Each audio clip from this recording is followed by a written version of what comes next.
Introduction. Bienvenue dans cet épisode, nom du podcast, où l'on explore des mondes étranges et effrayants, en quête de mystères à démêler et d'histoires à raconter. Aujourd'hui, plongeons ensemble dans le nouvel univers de Stranger Things. Cette série qui a captivé des millions de personnes à travers le monde, à la fois par sa nostalgie des années 80 et ses éléments de science-fiction qui font frémir. Pour beaucoup, cette série a réanimé la magie des classiques, d'horreur et de science-fiction, mais avec un twist bien moderne et intrigant.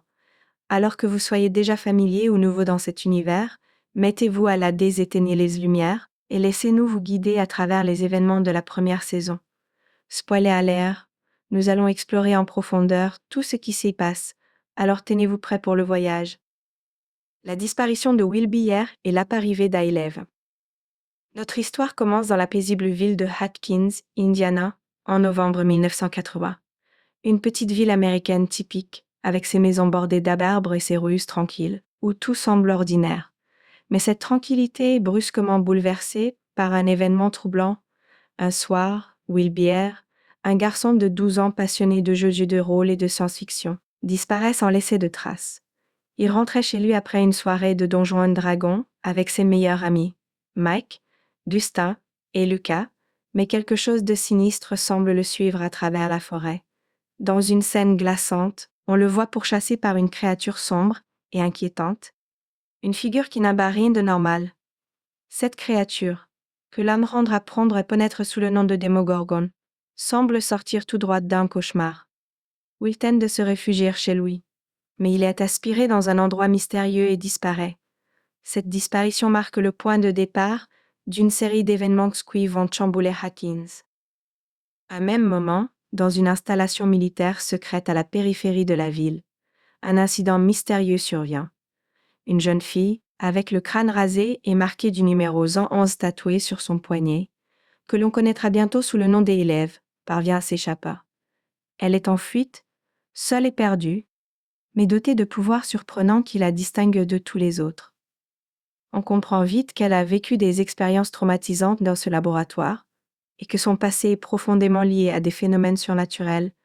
Lorsqu'elle croise le chemin de Mike et de ses amis, ils décident de l'aider sans imaginer à quel point sa présence va bouleverser leur vie. Mike, avec sa gentillesse et son ouverture, lui offre un refuge dans sa cave et devient rapidement son allié le plus proche.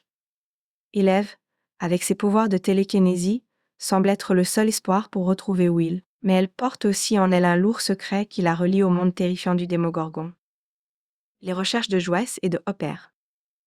Dans le quartier résidentiel de Hawkins, Joyce Byers, la mère de Will, ressent dès le départ qu'il s'est passé quelque chose d'horrible. Elle connaît son fils, elle sait qu'il ne se serait jamais enfui volontairement, et elle refuse de croire qu'il est perdu à jamais. Joyce, interprétée de manière bouleversante par Winona Ryder, incarne une mère prête à tout pour retrouver son enfant, même si cela signifie être perçue comme folle par ceux qui l'entourent.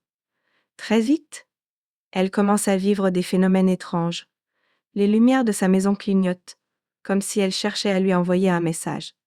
Puis, elle entend la voix de son fils, faible et effrayé, qui l'appelle à travers le téléphone.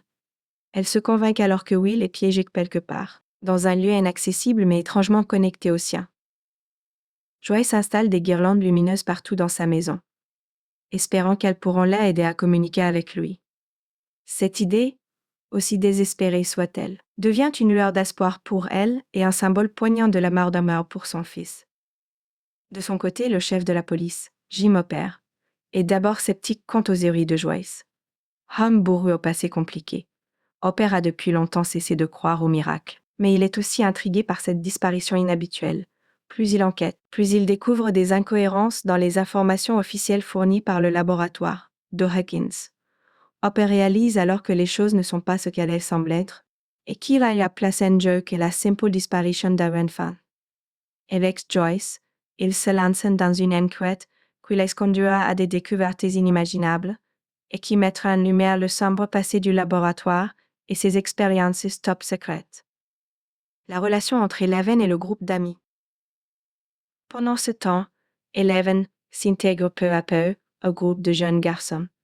Mike, Dustin et Lucas sont fascinés par elle, bien que sa capacité à déplacer des objets par la pensée et sa connaissance limitée du monde les inquiètent parfois. Mike, en particulier, se rapproche d'elle et tente de la comprendre. Leur relation naissante apporte une touche de tendresse au récit, et Mike commence à voir en élève un bien plus qu'une alliée. En explorant ses souvenirs, élève leur révèle des bribes de son passé effrayant dans le laboratoire et de la créature, le Démogorgon, qui semble être responsable de la disparition de Will. Les garçons, avec leur imaginaire alimenté par les jeux de rôle, voient en cette créature un ennemi à abattre. Mais ils comprennent vite qu'ils sont confrontés à une force bien réelle et dangereuse. Nancy et Jonathan face au Démogorgon. Nancy Wheeler, la sœur de Mike, entre également dans l'action après la disparition de sa meilleure amie, Barb. Son enquête la mène aux abords du laboratoire, et avec l'aide de Jonathan Byers, le frère de Will, elle commence à démêler les fils de ce mystère. Jonathan et Nancy partagent un objectif commun, découvrir ce qui est arrivé à leurs proches et trouver un moyen de fin aux attaques de la créature. Ensemble, ils fabriquent des pièges pour tenter de capturer le Démogorgon, et leur alliance improbable évolue en une amitié complexe et courageuse. Ces tests l'occasion pour Jonathan et Nancy de se révéler sous un jour différent, et leur persévérance devient l'open des moteurs de l'Eclingue. Ils réalisent que le monde parallèle dont parle Eleven, le monde à l'alterverse, est bien réel et qu'il représente une menace pour tous les habitants de Hawkins. La découverte du monde à l'Atamerse. Hopper et Joyce finissent par faire une découverte capitale, un portail vers le monde à l'Ever, caché au sein du laboratoire de Hawkins. Ce portail mène à une dimension parallèle, où la vie et la mort, la lumière et l'obscurité semblent se mélanger. Ce monde est un miroir sombre d'une autre, où le Démogorgon règne en maître. Joyce et Hopper, en explorant ce lieu sinistre, comprennent que Will est piégé ici, vivant dans un cauchemar sans fin. Le monde à l'Athémer devient ainsi un symbole de tout ce que l'esprit humain refuse de voir, un endroit où le danger guette, à chaque coin sombre. Le sauvetage et les conséquences. Le dénouement de la saison nous offre des moments d'une intensité rare. Joyce et Hopper, armés de leur détermination, parviennent à retrouver Will dans le monde à l'ailleurs, rares et le ramènent à la vie. Tandis que Eleven affronte seule le Démogorgon pour protéger ses amis. Dans un geste ultime, elle utilise tous ses pouvoirs pour le faire disparaître, mais elle disparaît elle aussi dans le processus, laissant Mike et les autres dévastés. Will est sauvé, mais la dernière scène révèle qu'il n'est pas complètement revenu indemne. Il souffre d'épisodes étranges, comme s'il avait ramené une part du monde à l'Ars avec lui. Si Cliffhanger prépare habilement la suite, laissant les spectateurs assoiffés de réponses. Conclusion. Voilà pour cette première saison de Stranger Things. Une histoire de mystère, d'amitié et de courage face à l'inconnu. Stranger Things a su nous plonger dans une ambiance rétro-captivante tout en abordant des thèmes intemporels. Le courage, la perte et la quête de réponses face à l'inexplicable. Merci d'avoir écouté cet épisode. Si vous êtes prêts pour d'autres révélations et encore plus de mystères, restez connectés pour la saison 2.